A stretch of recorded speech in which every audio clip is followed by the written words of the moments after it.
Key question. Do you provide the resources to do it? Oh, I'm sorry, I don't have time. I'm too busy on all these other things. I'm too busy to be innovative. You have to provide the resources to get it done. Talk about that. How do you measure it? Do the long-term research people get an opportunity to be in touch with the customer? Who pays their salary? I keep reminding, I'll ask the guys in the research, I say, who pays your salary? And they say, 3M. And I said, no. Wrong. 3M doesn't pay the salary.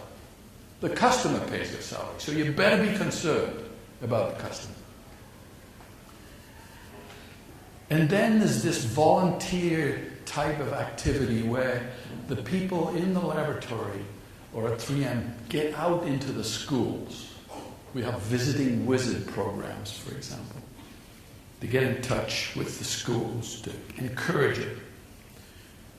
And does the organization have a history of stories that helps employees learn about innovation? Let me just take a little break. Back in the 60s, there was a time, early 60s, where people were thinking about disposable clothes. And in particular, disposable underwear. Don't have to do any washing, disposable diapers. They were going to give them to adults. Disposable clothes. So 3M started to work with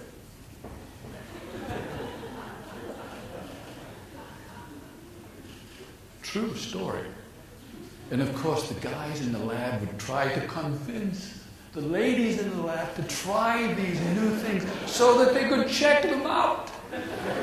Be sure that they worked okay and they were supportive. They tried.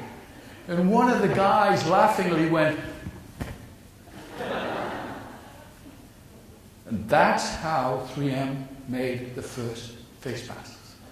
The first face masks was from bust to dust.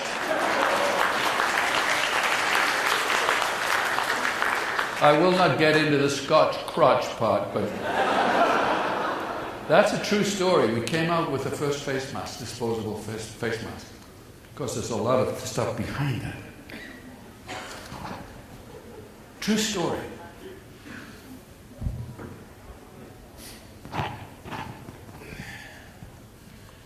Here's a definition. This morning I heard the panel discussing, this is a pithy definition. Research is the transformation of money into knowledge. All right? Innovation is the transformation of knowledge into money. Simple. Because that's what it really is. You have to create something of value when you change research into money. Now you have to use that knowledge to invent something that the world wants and is willing to pay for.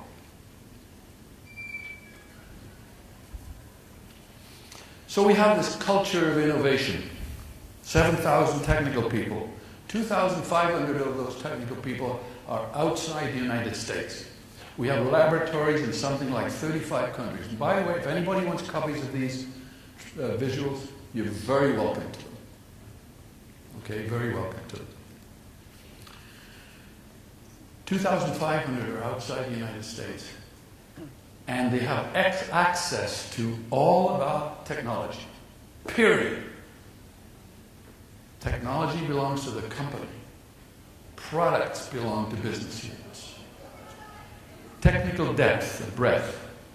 We bring these multiple technologies to bear. An entrepreneurial culture. We have this initiative. 15% of the time, our employees can spend any time, 1 day a week, let's say, to do anything they want to try without any management approval. End of the discussion.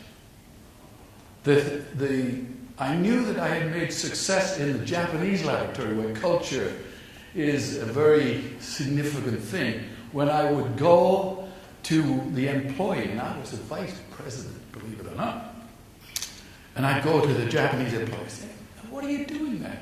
And the Japanese employee would say to me, "Sorry, I am not going to tell you." Do you think how much courage that took?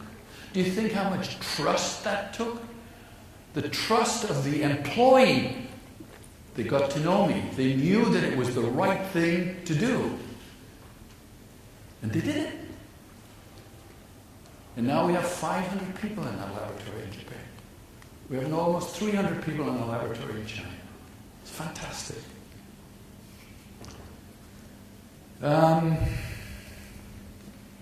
This is important. You see on the left-hand side of this, you see all the different technologies that 3M is involved in. On the right-hand side, you see the markets. And the key thing and the key difference, by the way, 3M is not perfect. Just so we know that. I'll show you in a little while. It's not perfect. We had a tough time with our recent CEO and chairman. Fortunately, he went to Boeing.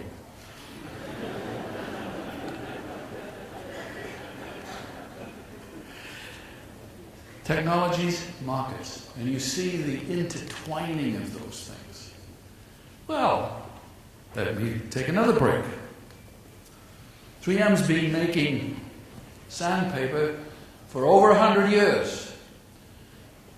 And do you think sandpaper has changed? You better believe sandpaper has changed. It's gone from this kind of product, which is made with sand or minerals, to this kind of product, which is a microstructured surface where you actually make a structure. Well, I don't suppose any of you have realized the reflective materials that we see on our highways with signs. These reflective materials are the basis of the technology that changed the way we made sandpaper. Changed it. And now our sandpaper, like this, cuts twice as fast as the old sand. It's not incremental, you see. It's a change the basis of competition. It's not incremental.